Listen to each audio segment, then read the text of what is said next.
sommes ici dans le salon d'honneur du Grand Palais, un espace monumental de 1200 mètres carrés où sont exposées plus de 600 pièces exceptionnelles, toutes signées Cartier évidemment. Et pour nous éclairer, j'ai le plaisir de vous accueillir Laure Dallon. Bonjour. Bonjour. Vous êtes commissaire de cette exposition. La question que j'ai envie de vous poser, c'est quelle histoire est-ce que vous avez cherché à nous narrer dans cette exposition ? Alors, ce qu'on a eu envie de raconter, c'est vraiment l'histoire de cette maison de joaillerie qui est fondée en 1847. Notre exposition court jusqu'en 1970 à peu près. Et on a eu envie de raconter les différentes étapes et les choix stylistiques qui ont présidé aux créations de la maison Cartier durant toutes ces périodes. Et alors, qu'est-ce qu'on va trouver dans cette exposition? Des bijoux, naturellement, mais aussi un certain nombre de documents tirés des archives de la maison Cartier. Oui, ça c'était important pour nous en fait. Et ça fait partie, je crois, des spécificités de cette exposition. Ça a été de puiser un certain nombre de documents d'archives qui n'avaient jamais été montrés. Cartier, c'est une maison qui a une conscience patrimoniale depuis très longtemps.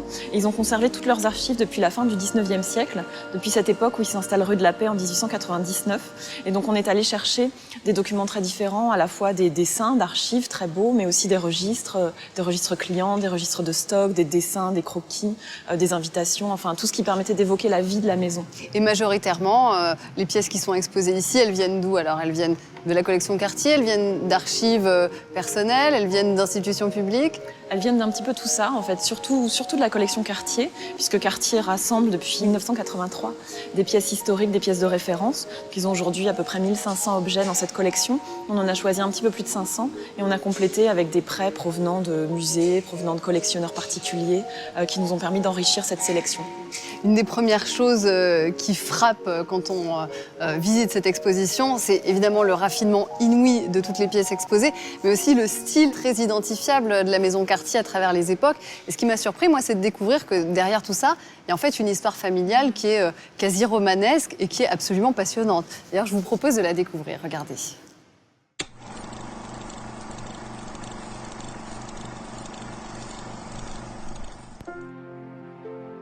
C'est en 1847 que naît la maison Cartier, à Paris, fondée par Louis-François Cartier, maître joaillier.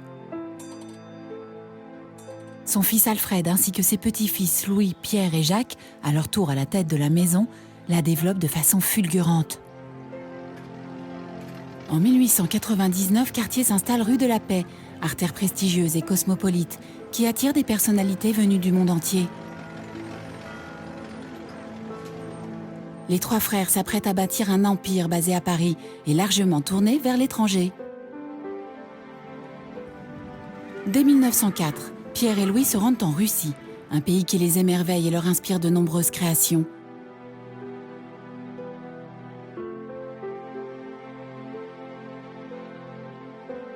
Très vite, la famille impériale et l'aristocratie russe sont sous le charme. En Angleterre, la clientèle aristocratique afflue dans la nouvelle boutique Cartier, ouverte sur New Bond Street en 1909. Quelques années plus tard, c'est Jacques, Benjamin de la famille, qui prendra les rênes de Cartier outre-Manche. Dès lors, il tisse un réseau de relations qui inclura certains des princes les plus remarquables du sous-continent indien. Séduits par son savoir-faire et son style unique, les Maharajas confient d'éclatantes pierres précieuses aux joailliers, qui les sertit dans de sublimes parures de joaillerie de style moderne. La maison initie alors une relation inspirante avec l'Inde, où elle ouvre un bureau en 1911. Pierre Cartier, le cadet de Louis, part de son côté aux États-Unis pour diriger la filiale new-yorkaise en 1909. À la clientèle qui mêle les riches industriels du Nouveau Monde et de la finance, s'ajoutent les premières vedettes de Broadway, du cinéma muet et quelques décennies plus tard les personnalités d'Hollywood. Des personnalités hors du commun qui trouvent chez Cartier un esprit d'excellence qui depuis toujours anime la maison. On vient de le voir, on a affaire à des visionnaires dans la famille Cartier, à des personnalités fortes qui, à des moments de l'histoire, vont prendre des décisions radicales qui vont permettre de réellement imprimer ce style Cartier. Alors, lesquels de ces partis pris esthétiques vous viennent spontanément à l'esprit, vous qui connaissez tout de Cartier ? Alors, ce qui est intéressant, c'est que c'est à partir du moment où Cartier s'installe rue de la Paix qu'il y a vraiment des choix stylistiques qui sont déterminés. Et le choix principal, essentiel que fait Cartier à ce moment-là, c'est le choix du néo-18e.